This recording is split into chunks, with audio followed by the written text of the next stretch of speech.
அஸ்ஸலாமு அலைக்கும் வரஹ்மத்துல்லாஹி வபரகாத்துஹு. மாணவர்களே, நீண்ட நாட்களுக்கு பிறகு மீண்டும் ஒரு முறை எங்களுடைய பாடத்திலே நாங்கள் சந்திக்கின்றோம். அதாவது இன்றைக்கு நாங்கள் 3 விடயங்களை பற்றி பார்க்க போகிறோம். அந்த 3 விடயங்களும் என்னவென்று சொன்னால், தஜ்வீத் கலையும் கிராஅத் கலையும், அஸ்பாபுன் நுசூல், அல் முனாசபாத். இந்த 3 விடயங்களை பற்றி தான் நாங்கள் இந்த வகுப்பிலே நாங்கள் பார்க்க போகிறோம். அதாவது தஜ்வீத் கலை என்றால் என்ன? தஜ்வீத் கலை என்றால் அல் குர்ஆனின் இலக்கிய சிறப்பியல் மற்றுமோர் அம்சம். அது இனிமையாக ஓதக்கூடிய விதத்தில் அமைய பெற்றுள்ளமையாகும். அல் குர்ஆனை இனிமையாகவும் ராகமெடுத்தும் ஓதுவதற்கென்றே உருவாக்கப்பட்ட பிரத்யேகமான கலையே தஜ்வீத் கலையாகும். அதிலிருந்து தான் கிராஅத் கலை உருவானது. சரியா? அப்போ இந்த அல் குர்ஆனுக்குன்னு சொல்லி ஒரு தனி இலக்கிய சிறப்பு இருக்கின்றது. நாங்கள் அரபுலே பலவிதமான புத்தகங்கள் கவிதைகள் இருக்கின்றது. இருந்தாலும் இந்த அல் குர்ஆனுக்கு ஒரு மிகவும் ஒரு அழகான ஒரு இலக்கியம் இருக்கின்றது. அத்துடன் அதனை இனிமையாகவும் ஓதலாம். அல் குர்ஆனை பொறுத்த வரைக்கும் ஒவ்வொருவருக்கு ஒவ்வொரு விதமான குரல் வளம் இருக்கும். அதிலே எமக்கு பிடித்த குரல் வளத்திலே இந்த அல் குர்ஆனை ஓத முடியும். அதனுடைய தஜ்வீத் சட்டங்களிலே மாற்றம் செய்யாமல், அதனுடைய மொழிச்சல் எழுத்துக்களுடைய மொழிச்சலிலே வித்தியாசத்தை ஏற்படுத்தாமல் எங்களுக்கு விரும்பியவாறு அழகான ராகத்திலே இந்த அல் குர்ஆனை ஓத முடியும். எனவே இந்த அல் குர்ஆனை இனிமையாகவும் ராகம் எடுத்தும் ஓதுவதற்கென்றே உருவாக்கப்பட்ட கலைதான் இந்த தஜ்வீத் கலை. சரியா? தஜ்வீத் சட்டத்திட்டங்களை முறையாக பேணி அல் குர்ஆனை ஓதும்போது அதன் ஓசை நயம் அற்புதமாக வெளிப்படுவதை அவதானிக்க முடிகின்றது. எனவே நாங்கள் அல் குர்ஆனை ஏனோ சானோ என்று ஓதினால் அது கேட்பதற்கு மிகவும் அருவருப்பாகவும் அசிங்கமாகவும் இருக்கும். அவர் ஓதவும் கூடாது. எனவே அல்லாஹு தாலா அல் குர்ஆனிலே கூறுகிறான், வரத்திலில் குர்ஆன தர்த்தீலா, நீங்கள் குர்ஆனை நீங்கள் தர்த்தீலாக ஒழுங்காக நீங்கள் ஓதுங்கள் என்று அல்லாஹு தாலா கூறுகின்றான். எனவே அந்த அடிப்படையில் நாங்கள் அதனுடைய ஓசை நயங்களை ஒழுங்கான முறையிலே நாங்கள் ஓதுகின்ற போது அந்த அல் குர்ஆன் அழகாக இருக்கும். எனவே ராகம் எடுத்தும் அதனை இனிமையாகவும் ஓதுவதற்காக வேண்டிதான் இந்த தஜ்வீத் கலை என்பது உருவாக்கப்படுகின்றது. இது அரபு இலக்கிய பாடத்தில் ஒரு MCQ கேள்வியாக வரலாம். அடுத்ததாக அஸ்பாபுன் நுசூல். இந்த அஸ்பாபுன் நுசூல் என்றால் என்ன என்று பார்த்தோம் என்றால், அல் குர்ஆன் வசனங்கள் அருளப்பட்டமைக்கான காரணங்கள்.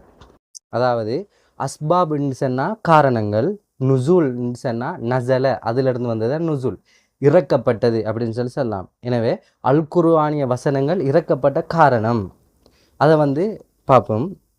அல் குர்ஆனின் எல்லா வசனங்களுக்கும் இல்லாவிட்டாலும் கூட அதிகமான வசனங்களுக்கு அவை அருளப்பட்டமைக்கான காரணங்கள் உள்ளன. அவை அஸ்பாபுன் நுசூல் எனப்படுகின்றது. எனவே அஸ்பாபுன் நுசூல் என்றால் என்ன என்று உங்களிடத்தில் ஒரு கேள்வி வந்தால் அதற்கு நீங்கள் இவ்வாறு தான் விடை அளிக்கணும். எவ்வாறு?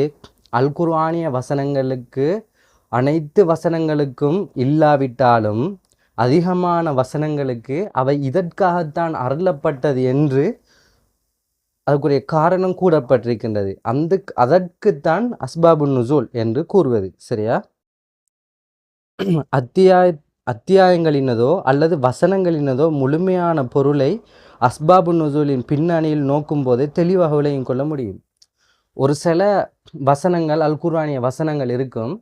அதாவது அதனை ஓதுகின்ற போது அதனுடைய மொழியை நாங்கள் பார்க்கின்ற போது, அதனுடைய தர்ஜுமாவுடைய விளக்கத்தை பார்க்கின்ற போது ஒரு சில சமயம் ஒழுங்காக புரியாது. அதனுடைய அஸ்பாப் இது எதற்காக வேண்டி இறங்கியது, எந்த காலகட்டத்தில் இறங்கியது என்பதை பார்க்கின்ற போது அதனுடைய கருத்து தெளிவாக புரியும். இது இதற்காகத்தான் அருளப்பட்டிருக்கிறது என்பதும் புரியும். சரியா? அப்போ இவ்வளோதான் அஸ்பாப் நுசூல். அப்போ அஸ்பாப் நுசூல்னு சொன்னால் இவ்வளோதான், இறக்கப்பட்டமைக்கான காரணம் அல் குர்ஆனிய வசனங்கள். அடுத்தது அல் முனாசபாத். முனாசபாத்னு சில ஒரு விஷயம் இருக்குது. இந்த முனாசபாத்னா என்னன்னு சொன்னால் பொருத்தப்பாடு. இப்போ உங்களுக்கு உங்களுடைய அரபு பேப்பர்லே அந்த பிரக்கெட் போட்டு அடையாளம் போகிறதுக்குலாம் அந்த கேள்வி அதில் மருந்தானே. அப்போ அதில் போட்டிருப்பாங்க இஃப்தார் அல் முனாசிப்னு சொல்லி போட்டிருப்பாங்க.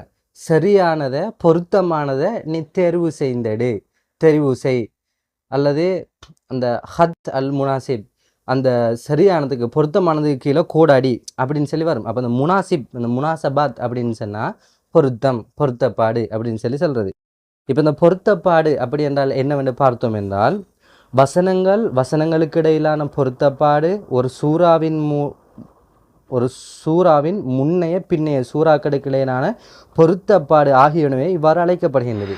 அப்போ முனாசபாத் அப்படின்னு சொன்னால், ஒரு அல்குர்ஆனிய வசனம் இருக்கின்றது, அந்த வசனத்துக்கு முன்னால் உள்ள வசனம், பின்னால் உள்ள வசனம், இவைகளை தொடர்ந்து வரக்கூடியது இருக்குது தானே, அதுக்கு தான் முனாசபாத், பொருத்தப்பாடு, பொருத்தமானது அப்படின்னு சொல்லி சொல்கிறது.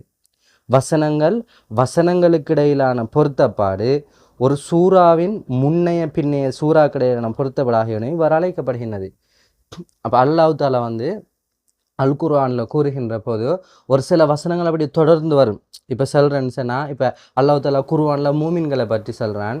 எப்படின்னா, கத் அஃப்லஹல் முஃமினூன், முஃமின்கள் வெற்றி பெற்று விட்டார்கள். அந்த மூமின்கள் எப்படியாப்பட்டவர்கள், அவர்கள் தொழுகை பேணி நடப்பார்கள், அப்படி இப்படின்னு சொல்லி அல்லாஹ் தஆலா ஒரு சில வசனங்கள் அப்படியே சொல்லிட்டு அது என்னென்னா ஒன்றன் பின் ஒன்றாக பொருத்தமாக அவ்வாறே கூறி கொண்டு வருவது. அது மட்டும் இல்லாமல் ஒரு சில சூறாக்களும் ஒரு சூறாக்கு பின்னால் இன்னொரு சூறா, இந்த குல் சூறாவில் இறங்கினது நாங்கள் பார்ப்போம் தானே, இந்த இதுக்காகத்தான் சரி அப்படி இறங்குறது, அதுக்கு தான் என்ன பொருத்தப்பாடுன்னு சொல்கிறேன். ஒன்றோட ஒன்று தொடர்பு பட்டிருக்கும். சரியா? அடுத்தது, ஓர் அத்தியாயத்தினுள் வசனங்களுக்கு இடையிலுள்ள ஒரு அத்தியாயத்தினுள் வசனங்களுக்கு இடையிலுள்ள தொடர்பு பல சந்தர்ப்பங்களில் தெளிவானதாக இருப்பினும் சில சந்தர்ப்பங்களில் முஃபஸ்ஸிர்களால் மாத்திரமே புரிந்து கொள்ளக்கூடியதாக உள்ளது.